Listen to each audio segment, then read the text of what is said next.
Minister of Finance Colm Imbert says government will act against the price gouging in the domestic liquid petroleum products sector when the fuel market becomes liberalized.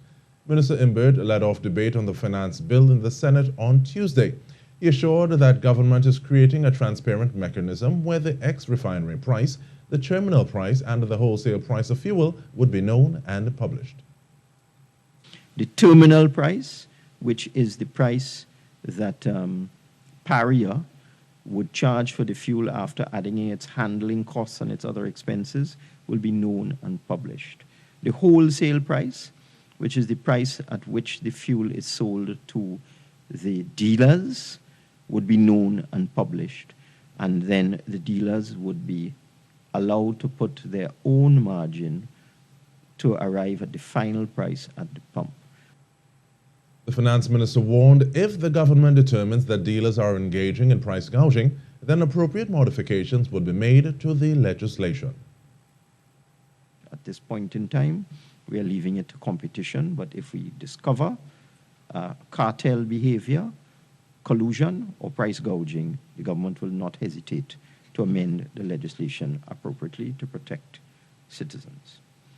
Minister Imbert said the government will continue to maintain a subsidy on the price of diesel until economic conditions brought on by the COVID-19 pandemic improve. Leader of opposition business in the Senate, Wade Mark, says government's plan to liberalize the fuel industry will result in higher fuel prices. During his contribution to the debate on the Finance Bill 2021 in the Upper House on Tuesday, Senator Mark said the liberalization of the fuel market will have a knock-on effect and will impact on the poor, the vulnerable, and the working people of the country. Look, this is not liberalization.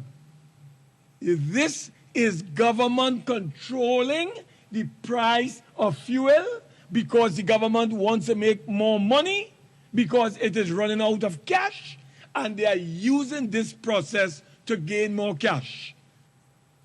Senator Mark also called for transparency of the sale of gas stations owned by National Petroleum.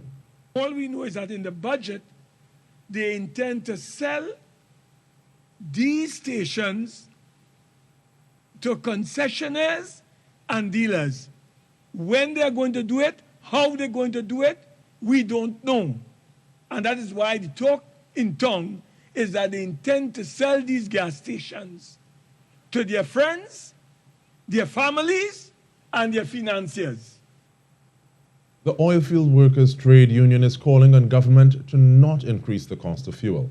During a press conference on Tuesday, the union's President General ANCEL ROGET said any plan to increase the cost is asking the population to bear an unnecessary burden. We see through all of the facade and so on and all of the smoke and mirrors, they are doing that right now.